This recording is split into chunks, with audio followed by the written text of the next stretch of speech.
Halo teman-teman semua, kembali lagi bersama kita semua nih di online Bible Reading OVR Indonesia. Ada sahabat-sahabat saya, ada Benny Johan dan juga Alvin. Apa kabar semua? Baik, San, Vin. Baik, selamat malam. Semoga teman-teman dalam keadaan baik ya, yang juga yang nonton selalu sehat dalam perlindungan Tuhan. Amin. Dan ingat apapun musim hidup kita sekarang ini, Hmm. Tuhan sedang bekerja di balik layar, bekerja untuk kebaikan kita, dan tetap kita melakukan bagian kita, mematuhi prokes dan juga berjaga-jaga. Ya, Oke, kita minggu ini mau masuk ke Roma 5. Mungkin kita flashback sebentar di Roma 1 sampai 4 kemarin. Background-nya tentang perjalanan Paulus ini surat ya, udah surat surat. Paulus ya, Ya, surat Paulus ke untuk Roma. Roma, untuk jemaat di Roma yang notabene kebanyakan ada campuran dari Gentiles, orang-orang asing atau juga orang-orang Yahudi yang budaya Yahudinya masih kental terbawa. Jadi sudah jadi jemaat tapi masih kental nih dibawa nih, dan di sini Paulus juga menceritakan bahwa betapa kita tuh tidak layaknya dan kita sebenarnya tuh kayak hopeless lah gitu ya. Ya. Tapi Tuhan di sini Allah Bapa mau menunjukkan kasih-Nya melalui Tuhan Yesus Kristus bahwa Ia mau memperbaiki hubungannya dengan manusia, Ya. yaitu dengan karya penebusan ya, dengan Tuhan Yesus. Nah, di Ya. Roma 5 ini kita akan belajar banyak hal juga nih. Mungkin mau langsung dibaca? Boleh? Siapa nih? Dari Gue baca ya. Yes. Boleh. Ini baca semua langsung atau Satu sampai perikop aja kali dulu, Vin. satu perikop ya? Berarti sampai Oke, ayat oke. 11. Ya, ya. Oke. Ya. Roma 5, hasil pembenaran. Sebab itu, kita yang dibenarkan karena iman, kita hidup dalam damai sejahtera dengan Allah oleh karena Tuhan kita, Yesus Kristus. Oleh Dia, kita juga beroleh jalan masuk oleh iman pada kasih karunia ini. Di dalam kasih karunia ini, kita berdiri dan kita bermegah dalam pengharapan akan menerima kemuliaan Allah. Dan bukan hanya itu saja, kita malah bermegah juga dalam kesengsaraan kita, karena kita tahu bahwa kesengsaraan itu menimbulkan ketekunan, dan ketekunan menimbulkan tahan uji, dan tahan uji menimbulkan pengharapan. Dan pengharapan tidak mengecewakan, karena kasih Allah telah dicurahkan di dalam hati kita oleh Roh Kudus yang telah dikaruniakan kepada kita. Karena waktu kita masih lemah, Kristus telah mati untuk kita orang-orang durhaka pada waktu yang ditentukan oleh Allah. Sebab tidak mudah seorang mau mati untuk orang yang benar, tetapi mungkin untuk orang yang baik ada orang yang berani mati.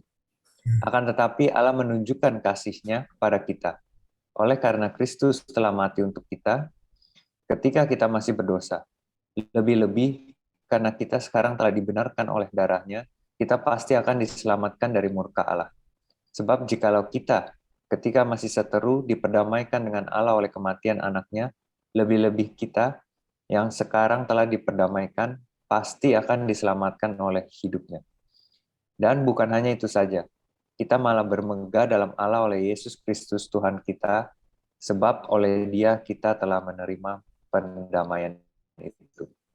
Amin. Ya, itu pasal 5 ya, hasil pembenaran. Ya, dia masih tadi depannya tuh dibenarkan karena iman. Nah, kalau kita flashback sedikit ke chapter 4 kan itu kita bahas tentang Abraham ya. Abraham dibenarkan karena iman gitu. Nah, dia pakai contoh Abraham karena basically pada saat Tuhan bilang dia akan punya keturunan yang banyak, iya basically Abraham cuma berdasarkan iman itu dia ngomong amin, masih ingat ya? Gitu. Dia percaya itu pasti akan terjadi gitu loh. Nah, sama juga gitu. Sekarang Paulus mau bawa masuk ke chapter berikutnya ini bahwa ya memang karena kita percaya karena iman itu gitu loh bahwa Tuhan Yesus menyelamatkan. Nah, kira-kira dari tadi satu perikop awal itu bagian mana nih mau di highlight? Irsan dulu kali ya. Kalau gue highlightnya ayat cukup favorit nih buat gue gitu kan. Di ayat 4 ini ketekunan menimbulkan tahan uji menimbulkan pengharapan. Ya. Jadi di ayat 3 dulu ya, bahwa kesengsaraan menimbulkan ketekunan gitu. Ya. Jadi tadi pas lagi nyiapin bahan keinget gitu kan, kenapa gue suka ayat ini gitu. Ya. Karena sengsara itu sebenarnya kan perspektifnya manusia kan. Hmm. Jadi tapi kalau kita melihatnya dengan kacamata Tuhan, perspektifnya Tuhan, itu adalah alat untuk membuat kita semakin menjadi lebih baik lagi gitu. Ya. Nah, yang namanya manusia tapi ya mau dibentuk, mau di apa namanya istilahnya diperbaiki lagi dan dibikin makin bagus lagi, ya kita pasti nggak enak yang namanya tanah lihat dibentuk gitu kan, dipencet-pencet, dibakar, diapain gitu kan. Kan pernah kita bahas juga tuh waktu yang di Korintus ya. Jadi seperti tanah liat gitu. Nah, gue ngeliatnya di sini mungkin pakai contoh ya. Kayak gue minta nih, misalnya gue doa selama ini, Tuhan mau minta gaji suatu nomor gitu, suatu angka gitu kan. Cuman gue sadar di situ gue nggak bisa dengan skill yang sekarang ini kalau minta dengan gaji yang sebesar itu gitu kan, dengan angka yang fantastis gitu. Jadi ya Tuhan memperlengkapi gue dengan ilmu-ilmu baru untuk membuat gue supaya siap. Jadi tapi saat gue menjalankan pasti ya namanya belajar hal baru ya kita ngomongnya manusia aduh sengsara banget gitu. Tapi kalau kita ngeliat dengan perspektif yang Tuhan benar kembali gitu, perspektif yang benar gitu, kita loh ini justru sarananya lu untuk diperlengkapi untuk mencapai doa lu nanti yang lu harapkan itu. Tapi ya jadi dengan apa perspektif Tuhan ini kita cara pandang kita diperbaharuin gitu kan. Jadi kita malah gue sekarang semangat ngejalaninnya gitu. Walaupun sengsara berdarah-darah ngejalaninnya, tapi ini gue tahu suatu saat gue lulus ya kita akan menerima sebuah apa namanya hasil yang Tuhan udah siapin nanti gitu kan. Suatu kebaikan lah gitu. Walaupun nggak terima ya juga itu udah menambah skill kita, menambah walaupun kita menghadapi orang juga itu pun juga sama lah, belajar hal baru lagi.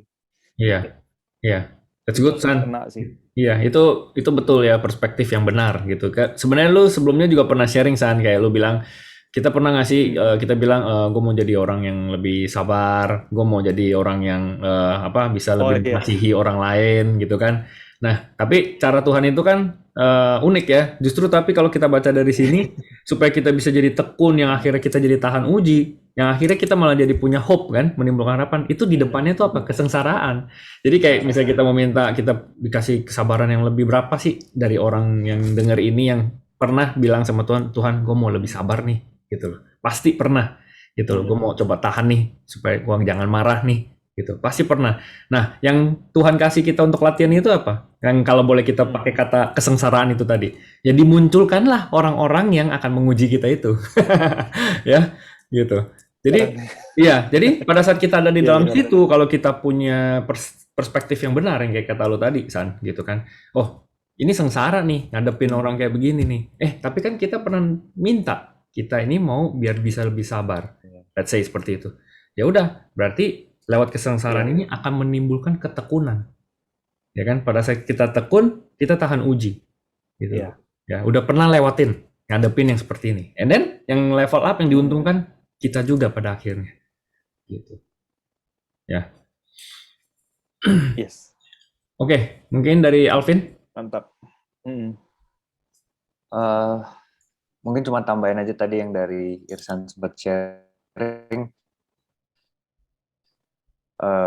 Di sini di yang ayat 2 ya, di dalam kasih karunia ini kita berdiri dan kita bermegah dalam pengharapan akan menerima kemuliaan Allah. Lanjut. Dan bukan hanya itu saja, kita malah bermegah juga dalam kesengsaraan kita. Karena kita tahu bahwa kesengsaraan itu menimbulkan ketekunan. Kalau di sini gue dapat perspektif atau mungkin arti dalam firman ini. Kesengsaraan, bermegah dalam kesengsaraan, jadi kayak justru dalam mungkin pergumulan kita gitu, disitulah justru orang akan bingung gitu, kok kesengsaraan malah kita bermegah gitu. Tapi di sini yang gue dapatkan justru dalam pergumulan kita lah kuasa Tuhan terlihat gitu, kuasa Tuhan bekerja. Besarnya kuasa Tuhan tuh kelihatan di situ. Dan makanya kenapa di sini tertulis dalam kesengsaraan kita bermegah. Lalu ketekunan, kesengsaraan menimbulkan ketekunan. Ini mungkin seperti tantangan yang kita hadapi atau pergumulan yang lagi kita hadapi gitu. Dan menimbulkan ketekunan ini tuh mungkin kalau buat gue secara pribadi ketaatan ya. Jadi ketika kita bergumul, nah justru itu ketaatan kita sama Tuhan, bergaul dengan Tuhan, bergaul intim dengan Tuhan itu yang pegang kunci ya, gitu loh. Dan nah ketekunan menimbulkan tahan uji. Nah tahan uji itu ya hasil dari proses yang kita lewati itu, gitu. Ya. Jadi dan menimbulkan pengharapan. Nah di situ ketika kita lewatin proses itu, pengharapan itu ada dan ujungnya memuliakan nama Tuhan gitu. Jadi dari awal sampai akhir ini tuh ya satu circle proses ya yang memang tujuannya untuk melevel up kita sih. Kalau itu sih kalau dari gue yang tadi dari yang Irsan sharing ya. Ya. Dan di ayat kelima ditulis pengharapan itu tidak mengecewakan, ya kan? Pengharapan itu tidak mengecewakan. Ya, basically setiap orang yang hidup pasti punya pengharapan, ya kan? Gitu. Kalau dari gue pengen mention kita bisa pegang janji Tuhan. Ya, betul. Gimana komen? Ya, kalau dari gue pengen sedikit highlight kata-kata yang udah sering banget kita dengar di istilahnya di kekristenan ya. Gitu. Cuman apakah kita betul-betul mengerti kata-kata ini? Gitu ya. Dari awal lagi nih ya. Iman ya. Nah, kita ngerti itu nggak tuh artinya iman? Ya. Terus ada kata damai sejahtera. Kita betul-betul mengerti nggak arti kata damai sejahtera itu? Ya. Terus habis itu kasih karunia, ya, grace. Kita betul-betul mengerti nggak tuh arti dari kasih karunia? Ya. Lalu ada lagi di situ ada joy ya, ada joy, ada kemuliaan. Ada kemuliaan itu glory, ya. Sorry ya, agak nge-lag ya. Ya. Terakhir kedengar sampai mana? Kemuliaan. Oke, kemuliaan. Kemuliaan adalah glory ya, bahasa Inggrisnya. Gitu. Nah, kata-kata ini gue pengen kayak sedikit bahas nih, gitu. Kayak contoh ya, contoh kata grace gitu. Kasih karunia itu apa sih gitu. Ya, grace itu kan sebenarnya kasih karunia itu kita dapetin sesuatu yang sebenarnya kita nggak layak untuk dapetin kan. Gitu. Itu grace. Nah, keselamatan itu. Nah, kalau kita baca Roma itu dari awal itu ya kondisi kita, situasi kita nggak layak sebenarnya kita selamat karena kita ini semua manusia berdosa. Gitu. Makanya pada saat kita dapat keselamatan itu namanya grace, kasih karunia di mana kita sebenarnya nggak pantas untuk dapetin. Ya, biasanya tuh satu paket tuh, begitu kita dapat grace, kasih karunia itu kita juga dapat mercy, gitu loh. Mercy dari Tuhan. Nah, mercy itu apa? Itu kita nggak dapat apa yang seharusnya udah dapat, gitu. Ngerti ya? Kita nggak getting what we deserve. Itu namanya mercy. Ya, artinya kita udah bersalah, kita berdosa, ya harusnya dihukum. Tapi kita nggak dapat itu, itu namanya mercy dari Tuhan. Nah, itu semua jalannya ya lewat Tuhan Yesus Kristus. Yang dia udah datang, dia mati di kayu salib, dia tebus kita. Gitu. Jadi mercy sama grace tadi. Ya, lalu ada joy sama glory. Nah, joy itu kan apa ya bahasa Inggrisnya joy? Bahasa Indonesianya. Sukacita ya? Ya, sukacita. Betul, sukacita, bahagia itu joy. Sama glory. Kalau glory itu kemuliaannya Tuhan. Ya, respect, hormat, glory itu. Nah, untuk kata joy dan glory di OBR nih kita sering udah ngomong gitu loh. Kalau kita lakukan semua karena bentuk iman kita ya, karena iman tanpa perbuatan adalah mati. Karena kita sudah beriman, kita lakukan perbuatan-perbuatan, ya pekerjaan-pekerjaan Tuhan, kita mau lebih mengasihi orang lain ya, kita mau lebih sabar. Itu semua buah-buah roh yang kita hasilkan itu, ya itu akan mendatangkan joy buat kita. Ya kan, sukacita buat kita pada saat kita lakukan itu. Nah, yang selalu gua bilang tuh joy-nya itu kita dapat, tapi glory-nya itu balikin aja ke Tuhan. Karena jangan sampai kita terjebak ada untuk nyari glory itu juga. Karena at one point bisa terlena, kita mau juga dapat glory itu. Nah, glory itu sendiri kata aslinya tuh bahasanya tuh kavod. Kavod itu tuh berat, beban. Dia tuh kayak gravitasi gitu loh. Jadi Glory itu kita nggak sanggup untuk handle sebenarnya. Jadi daripada kita mau handle, itu kan berat banget. Udah kayak gravitasi. Bayangin gravitasi itu artinya kita mau usaha seberapapun untuk ke atas, kita pasti jatuh ke bawah. Itu gravitasi. Artinya itu berat tuh. Yeah. Nah, itu miliknya Tuhan. Jadi make sure the glory goes back to God aja. Balikin kemuliaannya kepada Tuhan. Jangan sekali-sekali kita terjebak untuk mau dapat glory itu, ya, mau dapat rasa hormat itu, ya. Intinya ya hormati Tuhan. Glory-nya biar glory balik ke Tuhan. Kita dapatnya apa tadi? Joy, sukacitanya. Karena pada saat kita lakukan itu dan pada saat nama Tuhan dipermuliakan, udah pasti otomatis kita dapat sukacita itu. Ya. Ya. Oke. Itu aja yang gue pengen sharing sedikit tadi di depan, karena kata-kata ini sering banget dipakai sama Paulus ya. Gitu. Paulus. Ya. Oke, kita lanjut lagi ke 9 ya, ada ya. Juga oke nih buat dibahas nih. Oke, silakan. Lebih karena kita sekarang telah dibenarkan oleh darahnya, kita pasti akan diselamatkan dari murka Allah. Jadi dibenarkan karena ya kita terlahir memang udah jatuh dalam dosa kan. Nanti akan dibahas ya di selanjutnya, perikop selanjutnya. Cuman mungkin teman-teman kayak murka Allah itu apa sih gitu. Nah, mungkin Koben ada penjelasan yang bisa digamani mengerti nggak tentang murka Allah itu gimana gitu. Diselamatkan dari murka Allah. Ya, jadi itu urusannya nanti ke Judgment Day ya, gitu. Karena Dia adalah Tuhan yang adil, udah pasti akan ada bagian murka Allahnya, bagian judgment-nya. Ya. Dan di poin ini juga yang jarang nih, akhir-akhir ini kita dengar bagian ini. Karena kita cuma dengar di bagian grace-nya, bagian truth-nya, bagian mercy-nya. Tapi at one point itu akan ada judgment of God, murka Allah. Ya, kenapa harus ada itu? Ya karena Dia adalah Tuhan yang adil. Ya kan? Yes. Jadi kalau yang benar, ya ada yang benar, ada yang salah gitu loh. Ya, kalau untuk Dia jadi Tuhan yang adil, ada grace, ada mercy, harus ada judgment. Kalau nggak ada judgment, adilnya di mana? Gitu loh. Ya. Mungkin konsep itu harus dipahami dulu. Nah, kalau lanjut lagi, di depan itu, kalau kita lihat di chapter 3, itu ditulis seperti ini nih, San. Kalau kita ingat, karena semua orang telah berdosa dan telah kehilangan kemuliaan Allah. Itu kan yang kita baca di depan ya. Yang sebenarnya kata kehilangan itu salah tuh translatannya. Masih ingat ya? Kurang kita tepat. Ya, kurang tepat. Ya. Kita short, itu bahasa Inggrisnya short. Ya, nggak nyampe gitu loh, nggak nyampe gitu.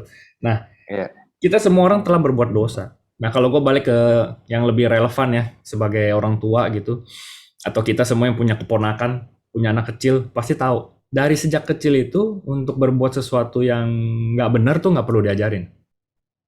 Gitu. Jadi itu sudah membuktikan kita memang dari sananya sudah makhluk berdosa.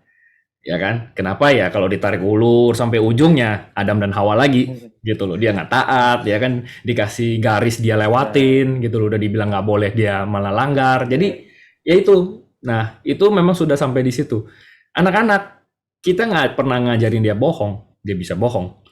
Kita nggak pernah ngajarin dia untuk teriak-teriak marah-marah, dia bisa begitu dari sananya. Yang justru yang perlu kita ajarin kan yang baik-baik kan, yang perlu kita put effort untuk do that things gitu loh, untuk berkata jujur, untuk bisa obey, untuk bisa hormat, itu semua harus diajarin dan harus dengan sengaja tuh kayak gua mau mempraktekkan ini. Gitu. Sedangkan kalau yang jahat-jahat, yang nggak benar tuh nggak usah, dia bisa otomatis ke situ. Nah itu udah salah satu bukti bahwa kita semua adalah orang berdosa, which balik lagi ke yang tadi. Makanya Paulus bilang, lu mau gimana pun kita semua ini tetap orang berdosa. Gitu. Nah, poinnya adalah di ujung sana ada judgment. Kita harus sadar dulu bahwa kita ini makhluk berdosa. Pada saat kita sadar, kita akan tahu kalau kayak gini caranya, gua nggak bisa selamat karena semua orang berdosa. Artinya kita butuh penyelamat. Nah itu penting dulu tuh. Tanpa kita sadar kita berdosa, kita nggak akan merasa kita butuh penyelamat. Gue nggak ngerasa gue kenapa-napa kok. Gue ngerasa gue hidup baik-baik aja kok. Nah pertanyaannya adalah, are you sure? Gitu loh. Karena pada saat dikasih dikasih aturan-aturan, dikasih law, itu mulai kelihatan tuh yang kayak cermin kan jadinya. Dari 10 perintah Allah aja deh, misalkan. Jangan berbohong misalkan. Emang lu betul yakin seumur hidup lu belum pernah berbohong? Nah itu satu aja, you udah fail gitu loh. Jadi dari situ kita nggak bisa kemana-mana gitu loh, kayak jadi skakmat intinya gitu loh. Mau kita bela apapun dengan perbuatan baik kita skakmat nih. Nah, pada saat itu terjadi, oh ya, gue sadar. Pada saat sadar, and then gue perlu apa? Perlu penyelamat. Nah, penyelamat itu siapa? Nah, kita baca nih di perikop berikutnya. Gitu. Yes. Ya, thank you, San. Aku baca ya. Ya. Yes, thank you. Adam dan Kristus. Sebab itu sama seperti dosa telah masuk ke dalam dunia oleh satu orang, dan oleh dosa itu juga maut. Demikianlah maut itu telah menjalar kepada semua orang, karena semua orang telah berbuat dosa. Sebab sebelum hukum Taurat ada, telah ada dosa di dunia. Tetapi dosa itu tidak diperhitungkan kalau tidak ada hukum Taurat. Sungguh pun demikian maut telah berkuasa dari zaman Adam sampai kepada zaman Musa juga atas mereka, yang tidak berbuat dosa dengan cara yang sama seperti yang telah dibuat oleh Adam, yang adalah gambaran Dia yang akan datang. Tetapi karunia Allah tidaklah sama dengan pelanggaran Adam. Sebab jika karena pelanggaran satu orang semua orang telah jatuh di dalam kuasa maut, jauh lebih besar lagi kasih karunia Allah dan karunia-Nya yang dilimpahkannya atas semua orang tidak berimbangan dengan dosa satu orang. Sebab penghakiman atas satu pelanggaran itu telah mengakibatkan penghukuman, tetapi penganugerahan karunia atas banyak pelanggaran itu mengakibatkan pembenaran. Sebab jika oleh dosa satu orang maut telah berkuasa oleh satu orang itu, maka lebih benar lagi mereka yang telah menerima kelimpahan kasih karunia dan anugerah kebenaran akan hidup dan berkuasa oleh karena satu orang itu, yaitu Yesus Kristus. Sebab itu, sama seperti oleh satu pelanggaran, semua orang beroleh penghukuman. Demikian pula oleh satu perbuatan kebenaran, semua orang beroleh pembenaran untuk hidup. Jadi sama seperti oleh ketidaktaatan satu orang, semua orang telah menjadi orang berdosa, demikian pula oleh ketaatan satu orang, semua orang menjadi orang benar. Tetapi hukum Taurat ditambahkan, supaya pelanggaran menjadi semakin banyak, dan di mana dosa bertambah banyak, di sana kasih karunia menjadi berlimpah-limpah, supaya sama seperti dosa berkuasa di dalam alam maut, demikian kasih karunia akan berkuasa oleh kebenaran untuk hidup yang kekal oleh Yesus Kristus Tuhan kita. Amin. Amin. Ya, itu. Jadi sekarang muncul nih Adam dan Kristus. Gitu. Pada saat kita baca ini, kita dapat apa? Gitu. Silakan, Vin.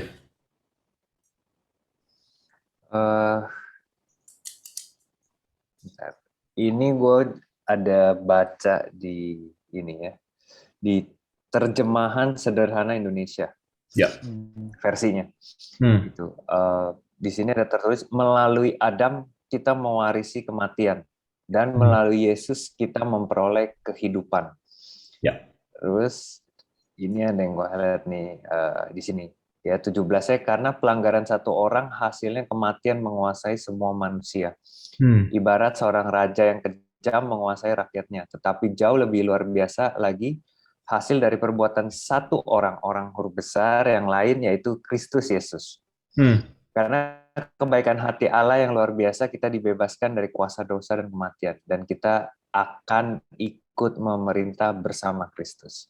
Jadi akibat pelanggaran Adam saja semua orang layak dibinasakan, tetapi akibat perbuatan Kristus saja terbukalah jalan supaya setiap orang bisa dibenarkan dan memperoleh hidup yang kekal.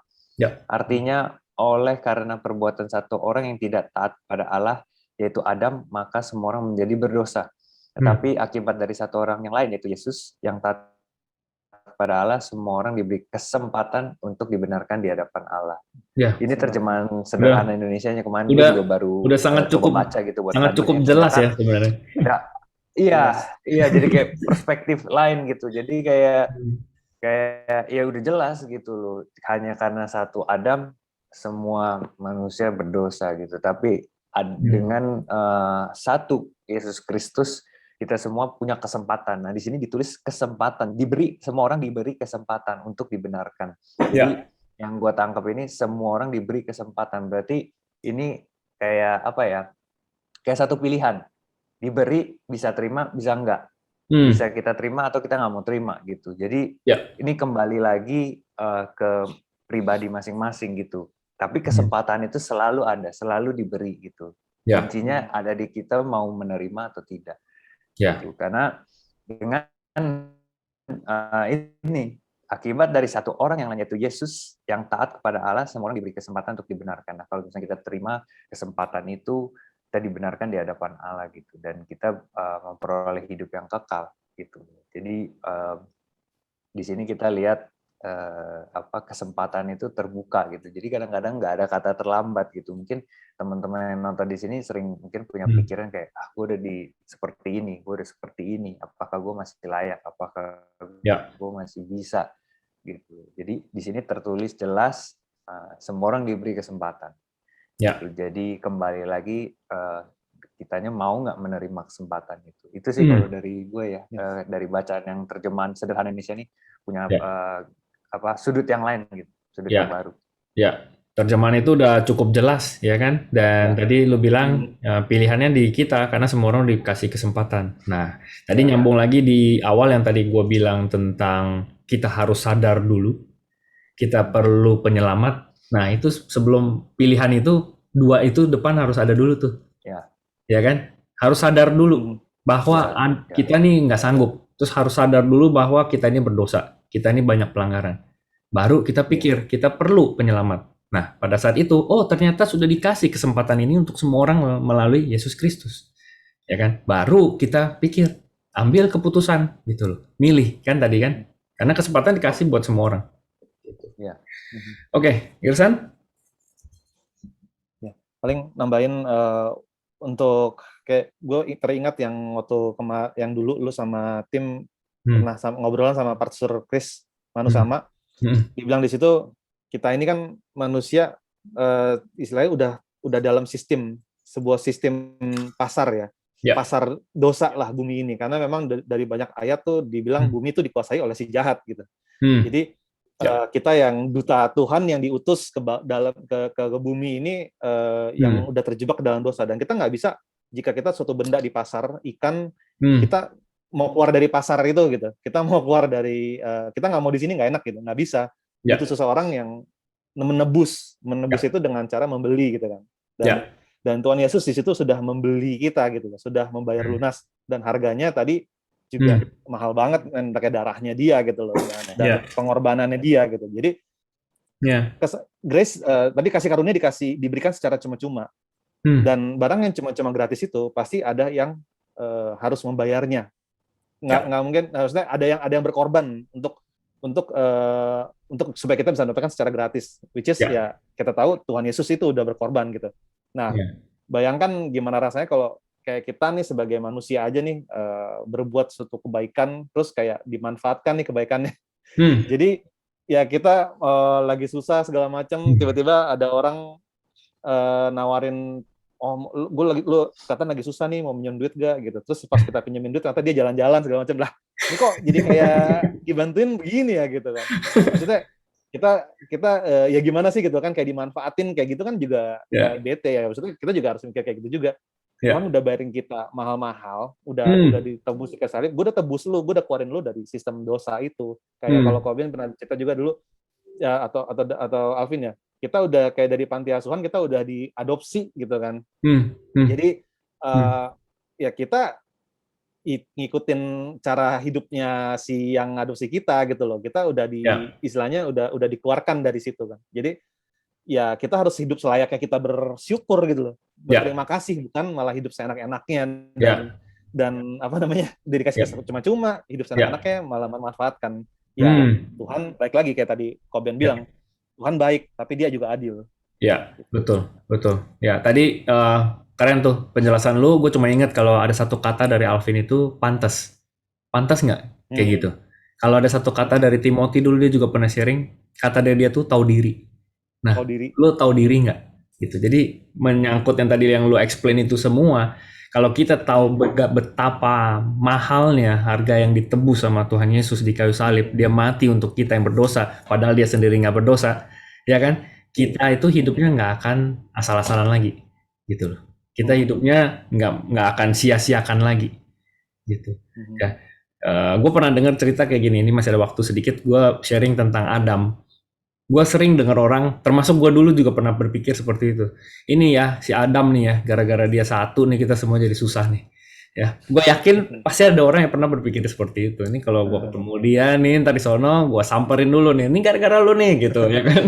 Kita semua sampai harus begini gitu, nggak fair gitu.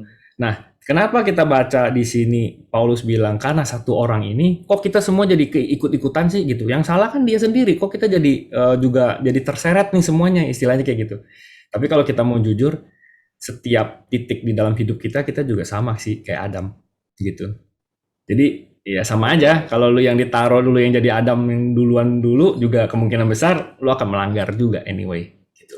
Iya. Ya kan? Jadi tapi kenapa dia seperti itu? Karena itulah lewat satu orang Adam kita semua jadi ikut berdosa.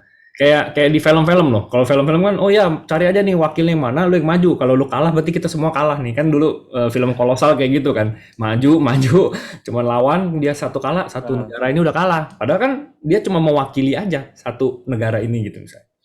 Nah sama. Tapi kalau kita bilang wah nggak fair dong gara-gara Adam nih kita semua kayak gini. Sama nggak fairnya gara-gara cuman kita semua yang udah berdosa gini cuman satu Yesus aja yang disalibkan. Itu juga nggak fair sebenarnya kalau mau dipikir-pikir. Tapi begitu besarlah kasihnya Tuhan gitu loh, ya kan? Jadi ya dia mau kasih tahu bahwa kasih karunia Tuhan tuh jauh lebih besar dari semua pelanggaran kita, ya kan? Jadi mau kita udah melanggar sampai sejauh apa, yang penting kita sadar, kita mau balik, kita mau bertobat, Tuhan kasih itu pengampunan, keselamatan, kasih karunia. Ya tadi kita tutup di chapter 6 tuh. Terakhirnya kayak gini bunyinya. Tetapi hukum Taurat ditambahkan supaya pelanggaran menjadi semakin banyak. Di mana dosa bertambah banyak. Dan di mana dosa bertambah banyak, di sana kasih karunia menjadi berlimpah-limpah. Jadi sebenarnya karena pelanggaran kita sudah sampai sebegitu parahnya, dan kalau kita balik ke Tuhan dan Tuhan ampuni, berarti kan kasih karunia itu jauh lebih besar lagi dari semua pelanggaran yang kita udah lakukan. Gitu loh, ngerti ya? Nah, tapi kalau orang baca ini, kalau konsepnya salah, kalau gitu udah habis ikut Tuhan ya gue nggak salah aja hidupnya kan, semakin banyak gue berdosa, Tuhan akan tetap ampunin. Itu selalu pertanyaan yang salah. Pada saat kita bertanya yang salah, kita tidak akan dapat jawaban yang benar. Gitu. Padahal nanti di minggu depan kita baca di chapter 6, ditulis seperti ini. Jika demikian, apakah yang hendak kita katakan? Bolehkah kita bertekun dalam dosa supaya semakin bertambah kasih karunia itu? Jawabannya apa? Sekali-kali tidak. Absolutely not. Kan kita udah bahas, kalau lu udah ngerti, ini pantas nggak lo? Udah diampunin, lu masih lakukan kayak gini. Ya kan, lu tahu diri nggak? Udah diampunin, lu masih kayak gini cara hidupnya. Itu. Jadi jangan salah kaprah. Jangan baca firman sampai stop di tadi, stop di titik. Dan ini nggak tahu ya, kenapa dipotongnya di sini gitu loh. Harusnya 2 kalimat lagi tadi itu sekali ngikut yang di atas supaya komplit kan, gitu loh. Ya. Gitu. Karena dia bilang gini, sekali-sekali tidak. Bukan artinya lu pikir kasih karunia udah begitu besar, and then lu boleh free to do whatever you want. No, gitu. Absolutely not, kata Paulus. Lalu nanti minggu depan kita akan bahas lagi, kita akan baca lagi itu semua. Itu sih kira-kira. Semoga kita jadi semakin jelas gitu dengan karakter Tuhan, dengan rencana Tuhan, dengan firman-Nya. Kita jadi semakin ngerti gitu loh. Maksud yang sebenarnya itu apa sih? Gitu. Ya.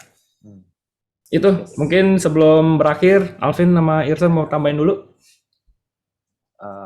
Cukup. Gak ada sih, cuma pengen bacain yang tadi juga yang sempat Koben mention tadi di ayat yang terakhir itu. Ini di terjemahan sehari-hari Indonesia. Ternyata Allah memberikan hukum Taurat kepada manusia supaya pelanggaran dan dosa menjadi semakin nyata. Tetapi ketika manusia semakin berdosa, kebaikan hati Allah semakin luar biasa supaya semua orang bisa diampuni. Gitu. Ini jadi kayak kalau di satu bacaan Roma 5 yang hari ini kita pelajari, jadi kayak ada 2 poin ya. Yang tadi yang pertama itu yang perikop pertama itu di dalam kesengsaraan justru kita bermegah gitu. Dan di sini tertulis juga ketika manusia semakin berdosa, kebaikan hati Allah semakin luar biasa gitu. Jadi ini ada satu poin yang dimana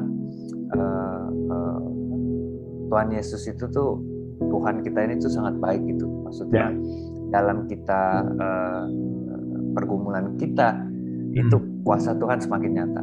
Tapi dalam dosa-dosa kita, semakin kita berbuat dosa, kebaikan Allah pun semakin terlihat, di mana kita diampuni gitu. Jadi memang poin ini sih gue dapetin ya, kayak ya Tuhan kita luar biasa gitu. Maksudnya kalau mau ngomong soal layak nggak layak, jelas nggak layak gitu. Ini karena ya kita dilayakkan. Di mana yang disebutkan ya kasih karunia gitu. Dan ini yang sudah ditebus, yang tadi Irsan juga mention, ditebus oleh darahnya gitu. Jadi ya mungkin kadang ada orang maksudnya merasa nggak layak atau merasa lebih layak gitu, tapi di sini nggak ada itu, nggak ada. Jadi semua hanya karena dilayakkan oleh Tuhan gitu. Itu aja sih yang poin yang gue dapat tadi. San, mau nambahin? Cukup ya? Oke. Jadi gue tutup dengan ini, Tuhan itu jangan dilawan, nggak akan menang. Itu aja sih ya. Lu mau lawan dengan segala kejahatan lu, dia kasih karunia yang jauh lebih besar daripada kejahatan lu mau gimana menang kayak gitu ya kan gitu. Yang ada cuma sampai satu titik kita akan tersungkur dan kita betul-betul sadar bahwa dialah Tuhan yang mengasihi kita. Tapi ingat ya, seperti tadi kita udah bahas di depan, ada grace, ada truth, di ujung juga ada judgment karena dia adalah Tuhan yang adil. Jadi jangan lupa bagian itu ya. Oke. Thank you semuanya yang udah dengerin ini. Thank you Alvin, Irsan. Sampai ketemu minggu depan. Tuhan Yesus memberkati. Bye-bye. Bye, God bless.